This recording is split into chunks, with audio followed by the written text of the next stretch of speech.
ഹരിയോ. തൻ്റെ ഭക്തന് എപ്പോഴും കാവലായി ഭഗവാൻ കൂടെയുണ്ടാകും. തൻ്റെ ഭക്തന് ഒരാപത്ത് വന്നാൽ, ഒരു വിഷമഘട്ടം വന്നാൽ അവിടെ താങ്ങായി, തണലായി, സ്വാന്തനമായി ശ്രീഹരി വിഷ്ണു കൂടെയുണ്ടാകും. തൻ്റെ ഭക്തൻക്ക് വലിപ്പച്ചെറുപ്പങ്ങളില്ലാതെ ഭക്തരുടെ ഇടയിൽ വലിയവനെന്നോ ചെറിയവനെന്നോ ഉള്ള വ്യത്യാസമില്ലാതെ ആത്മാർത്ഥമായി നിഷ്കളങ്ക ഭക്തിയോടെ ആരാണ് ഭഗവാനെ സേവിക്കുന്നത് അവർക്ക് എന്നും ശ്രീഹരി വിഷ്ണുവിൻ്റെ കരങ്ങൾ താങ്ങായിരിക്കും.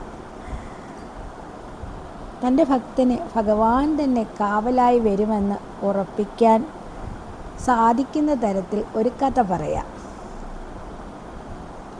ഒരിക്കൽ ലങ്കാധിപതി രാവണൻ പാതാളം കാണുവാൻ പോയി. ഭൂമിയിൽ നിന്നും 6 ലോകങ്ങൾ കടന്നാലേ പാതാളത്തിൽ എത്താൻ സാധിക്കൂ.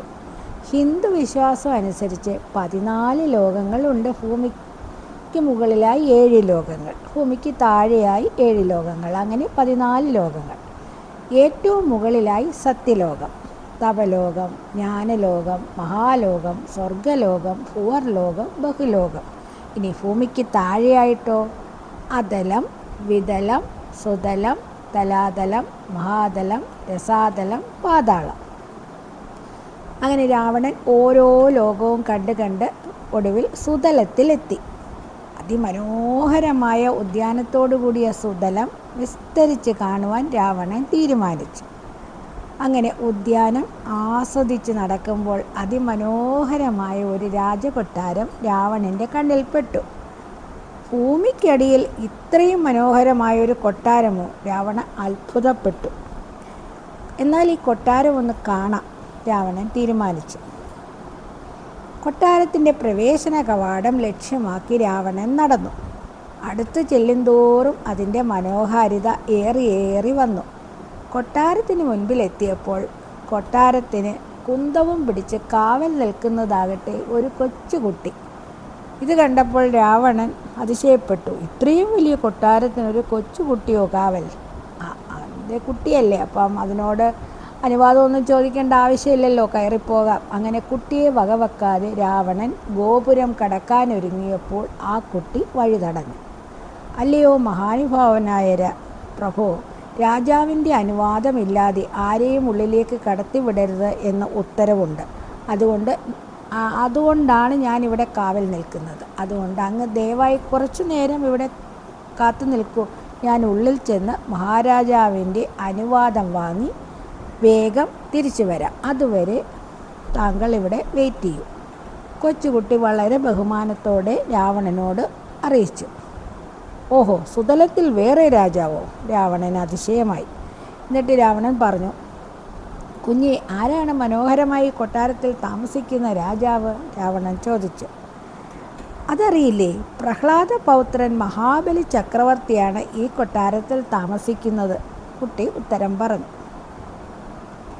മഹാവിഷ്ണു പാതാളത്തിലേക്ക് ചവിട്ടിത്താഴ്ത്തിയ മഹാബലി ചക്രവർത്തിയാണോ ഇവിടെ താമസിക്കുന്നത്? രാവണൻ ചോദിച്ചു. മഹാവിഷ്ണുവിനെ പേടിച്ച് പാതാളത്തിൽ കഴിയുന്ന മഹാബലിയെ ഒന്ന് കാണാൻ തന്നെ തീരുമാനിച്ചാണ് ഞാൻ വന്നത് കേട്ടോ. കുഞ്ഞെ, രാക്ഷസ രാജാവായ ലങ്കാധിപതി രാവണൻ കാണാൻ വന്നു എന്ന് താങ്കളുടെ രാജാവിനെ അറിയിക്കൂ. ഇത് കേട്ട് കുട്ടി അകത്തേക്ക് പോയി. മഹാബലിയുടെ അരികിൽ നിന്നും അനുവാദം വാങ്ങി തിരികെ വന്ന് രാവണന് അകത്തേക്ക് പോകാനുള്ള അനുവാദം കുട്ടി കൊടുത്തു. രാവണൻ മഹാബലിയെ നേരിട്ട് കണ്ടു.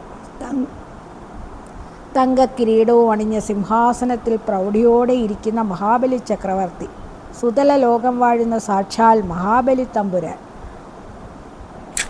മഹാബലിയെ കണ്ടതും രാവണൻ പറഞ്ഞു, അല്ലയോ മഹാബലി, അങ്ങെന്തിന് മഹാവിഷ്ണുവിനെ പേടിച്ച് ഭൂമിക്കടിയിൽ ഇങ്ങനെ ഒളിച്ചു താമസിക്കുന്നത്? അങ്ങ് ഭൂമിയിലേക്ക് വരൂ. ലങ്കാധിപതിയായ ഞാൻ രാവണൻ ഉള്ളപ്പോൾ അങ്ങെന്തിനാണ് മഹാവിഷ്ണുവിനെയൊക്കെ പേടിക്കുന്നത്? ആ മഹാവിഷ്ണുവിനൊന്നും എൻ്റെ അടുത്ത് ഒന്നും ചെയ്യാൻ സാധിക്കില്ല. കൈലാസപർവ്വതം ദാ ഈ കൈവെള്ളയിൽ ഉയർത്തിയ രാക്ഷസ രാജാവാണ് രാവണൻ. ആ പേര് കേട്ടാൽ തന്നെ 14 ലോകങ്ങളും വിറയ്ക്കും. പിന്നല്ലേ ഈ മഹാവിഷ്ണുവൊക്കെ. രാവണൻ പിന്നെയും തൻ്റെ വീമ്പ് പറഞ്ഞുകൊണ്ടേയിരുന്നു. മഹാവിഷ്ണു വാമനനായി വേഷം മാറി ചതിച്ചല്ലേ താങ്കളെ സുതലത്തിലേക്ക് ചവിട്ടി താഴ്ത്തിയത്? ഈ മഹാവിഷ്ണുവിന് നേർക്ക് നേരെ യുദ്ധം ചെയ്യാനൊന്നുമുള്ള കഴിവില്ല. അതുകൊണ്ടാണ് വേഷം മാറി ഇങ്ങനെയൊക്കെ വന്ന് വരം ചോദിച്ച് താങ്കളെ തോൽപ്പിച്ചത്. എന്നിട്ടൊരു വരവും താങ്കൾക്ക് തന്നു അല്ലേ? വർഷത്തിൽ ഒരു ദിവസം തിരുവോണം നാളിൽ സ്വന്തം പ്രജകളെ കാണുവാൻ ഭൂമിയിൽ വരാൻ ഏതാണ്ട് ഒരു ഔദാര്യം പോലെ തന്നത് അല്ലേ? കള്ളവും ചതിവും ഇല്ലാത്ത രാജ്യം വാഴുന്ന മഹാബലിയുടെ കീർത്തി 14 ലോകവും അറിഞ്ഞു. അതുകൊണ്ടാവും മഹാവിഷ്ണു അങ്ങനെ താങ്കളെ ചതിച്ച് തോൽപ്പിച്ചത്. ഒരു കാര്യം ചെയ്യൂ, താങ്കൾ എൻ്റെ കൂടെ ഭൂമിയിലേക്ക് വന്നോളൂ. ഞാൻ കൂടെയുള്ളപ്പോൾ നിങ്ങളെ ആരും തൊടില്ല. മഹാവിഷ്ണു മാത്രമല്ല, ലോകത്തിലെ ഒരു ശക്തിക്കും രാവണനെ തോൽപ്പിക്കാനാവില്ല. മഹാബലി ഇതൊക്കെ കേട്ട് ഒന്നും മറുപടി പറയാതെ മിണ്ടാതിരുന്നു. എന്നിട്ട് രാവണനെ കൊട്ടാരം കാണിക്കുവാനായി കൂട്ടിക്കൊണ്ടുപോയി. സുതലത്തിലെ അതിമനോഹരമായ കൊട്ടാരം കണ്ട് രാവണന് അതിയായ അത്ഭുതം തോന്നി. രണ്ടുപേരും നടന്ന് കൊട്ടാരത്തിൻ്റെ നടുത്തളത്തിലെത്തി. അപ്പോഴാണ് കൊട്ടാരത്തിൻ്റെ നടുത്തളത്തിൻ്റെ മധ്യഭാഗത്തായി രത്നക്കല്ലുകൾ പതിപ്പിച്ച അതിമനോഹരവും ഭീമാകാരവുമായ ഒരു സ്വർണ്ണ തളിക കണ്ടത്.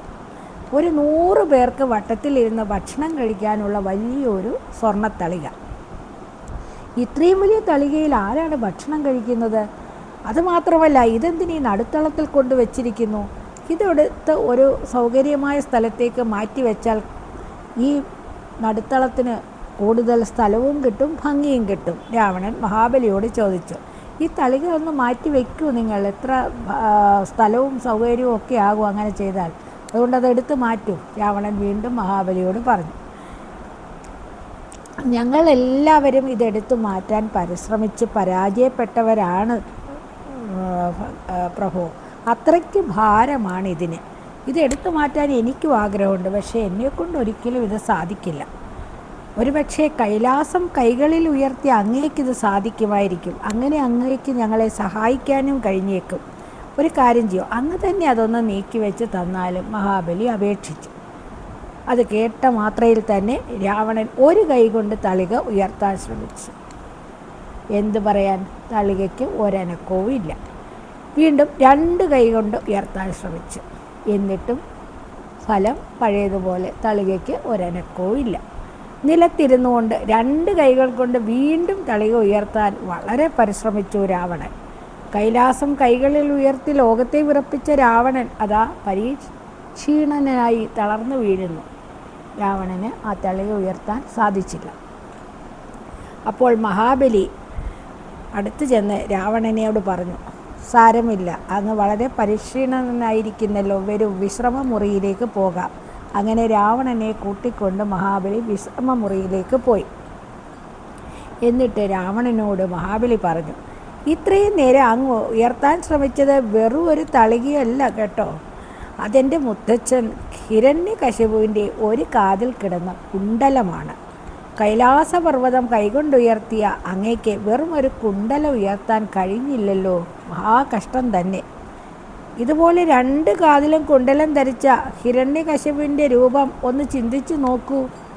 അങ്ങനെയുള്ള ഹിരണ്യകശിപുവിനെ എടുത്ത് മടിയിൽ കിടത്തി നെഞ്ച് പിളർന്നാണ് നരസിംഹമൂർത്തി ഹിരണ്യകശിപുവിനെ കൊന്നത്. അതിനുവേണ്ടി മാത്രമാണ് ഭഗവാൻ നാരായണൻ നരസിംഹ രൂപമായി അവതാരമെടുത്തത്. ത്രിലോകവും നടുങ്ങുമാർ ഉച്ചത്തിൽ അലറിക്കൊണ്ട് ഹിരണ്യകശിപുവിനെ എടുത്ത് മടിയിൽ കിടത്തുമ്പോൾ ഭൂമിയിൽ നിന്നും പാതാളത്തിലേക്ക് തെറിച്ച് വീണ കുണ്ടലമാണ് അങ്ങ് അനക്കാൻ ശ്രമിച്ചത്. അങ്ങനെയുള്ള ഹിരണ്യകശിപുവിനെ കൊന്ന ശ്രീ മഹാവിഷ്ണുവിനെ അങ്ങ് നിസാരമായി കാണരുത്. സ്വന്തം ഭക്തനായ പ്രഹ്ലാദനെ രക്ഷിക്കാൻ വേണ്ടി തൂണും പിളർന്നാണ് ശ്രീഹരി വിഷ്ണു അവതരിച്ചത്. ഇനി ഒരു കാര്യം കൂടി അങ്ങോട്ട് ഞാൻ പറയാം. 3 അടി മണ്ണ് അളന്നു കൊടുക്കാൻ സാധിക്കാതിരുന്ന ഞാൻ ശ്രീഹരി വിഷ്ണുവിൻ്റെ ശ്രീമൻ നാരായണ സ്വാമിയുടെ മുൻപിൽ എൻ്റെ ശിരസ് കാട്ടിക്കൊടുത്തത് എന്തിനാണെന്നോ? ഭഗവാന്റെ പാദസ്പർശം എൻ്റെ ശിരസിൽ പതിയുവാൻ വേണ്ടിയിട്ടായിരുന്നു. രാവണ, ഇതുപോലെ ഭക്തരക്ഷകനായ മറ്റൊരു ദേവനെയും കാട്ടിത്തരാൻ നമുക്കാവില്ല. ഇങ്ങോട്ട് കടന്നു വന്നപ്പോൾ ഒരു കുന്തവും പിടിച്ചെൻ്റെ കൊട്ടാരത്തിന് കാവൽ നിൽക്കുന്ന ഒരു കുട്ടിയെ കണ്ടില്ലേ? അത് വെറുമൊരു കുട്ടിയല്ല രാക്ഷസ രാജാവേ, അത് ശ്രീ മഹാവിഷ്ണുവിൻ്റെ അവതാരമായ വാമനമൂർത്തിയാണ്. ഭൂമിയിൽ നിന്നും എന്നെ നിഷ്കാസിതനാക്കിയ ഭഗവാൻ നാരായണൻ ഇന്നെനിക്ക് കാവൽ നിൽക്കുകയാണ്.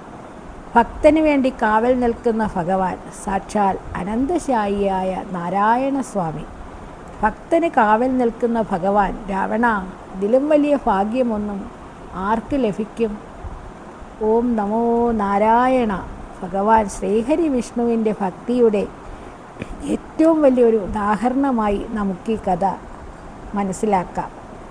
തൻ്റെ ഭക്തൻ എത്ര വലിയവനായിക്കോട്ടെ, എത്ര ചെറിയവനായിക്കോട്ടെ, എത്ര ഉന്നതനായിക്കോട്ടെ, എത്ര നിസ്സാരനായിക്കോട്ടെ, തന്നോടുള്ള ഭക്തി നിഷ്കളങ്കമാണെങ്കിൽ, തന്നോടുള്ള ഭക്തി ആത്മാർത്ഥമാണെങ്കിൽ അവിടെ ശ്രീഹരി വിഷ്ണു എപ്പോഴും തൻ്റെ ഭക്തനെ കാവലായി കൂടെ ഉണ്ടാകും. അതുകൊണ്ട് സദാ ശ്രീഹരി വിഷ്ണുവിൻ്റെ പാദസ്മരണയിൽ നാമാർച്ചനകൾ നടത്തി ഭഗവാന്റെ അനുഗ്രഹം ഏവർക്കും ലഭിക്കട്ടെ എന്ന് ആത്മാർത്ഥമായി പ്രാർത്ഥിക്കുന്നു. ഗോവിന്ദ ഹരി ഗോവിന്ദ. എല്ലാവർക്കും നല്ലത് വരട്ടെ. ഭഗവാന്റെ അനുഗ്രഹം തുണയ്ക്കട്ടെ.